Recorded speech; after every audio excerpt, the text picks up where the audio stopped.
Welcome to Chumming with the Spirits. Hi, There, Chum. JD, we have a Whack Wednesday story for you. and it is whack. This story is called The Priest of Bel. Bel. Where's that I don't know. at? In mid March 1892, what's these freaking names that are hard to pronounce? Dr. Herman Hilprecht,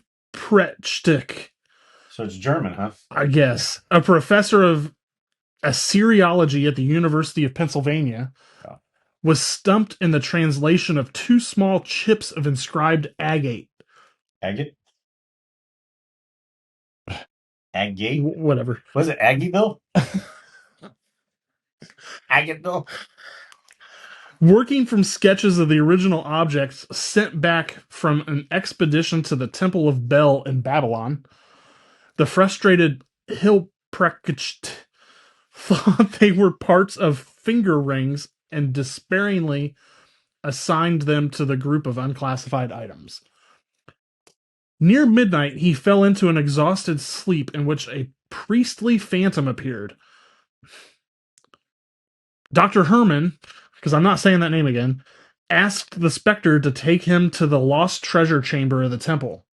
The tall, thin figure revealed to him the route to a room with low ceilings, no windows, and pieces of agate and lapis lazuli scattered across the floor. He began to speak of the book Dr. Herman was working on and the puzzling pieces. The two fragments which you have published separately on page 22 and 26 belong together, he said. They are not finger rings. He went on to explain that the ancient priests had been commanded by the king to make earrings for a statue, and lacking raw materials, they needed to cut a votive cylinder apart to make them. Dr. Herman's pieces belonged together along with the third, which would never be found. When Dr. Herman awoke, he examined the pieces and found his dream was true. Placing them together, he was able to decipher the characters, and he now knew the location of the lost treasure room. Dr. Herman traveled to Istanbul to examine the original pieces, which had been separated due to their distinctly different colors. He discovered that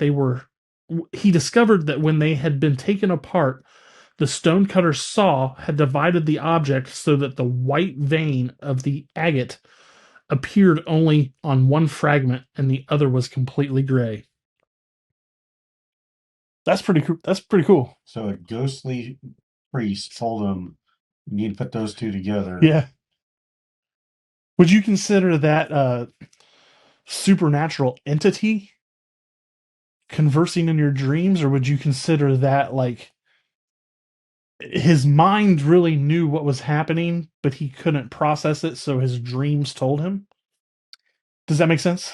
You take it either way. Yeah. It could be your mind is giving you a problem solver Yeah. to help you put it together that you saw it.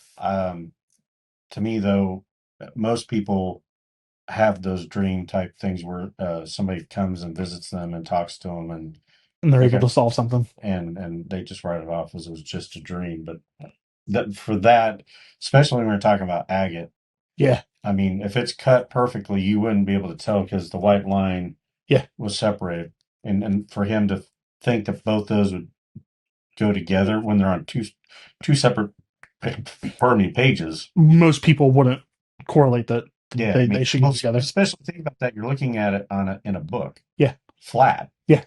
I I I think there was an outside force telling him Interesting. aliens.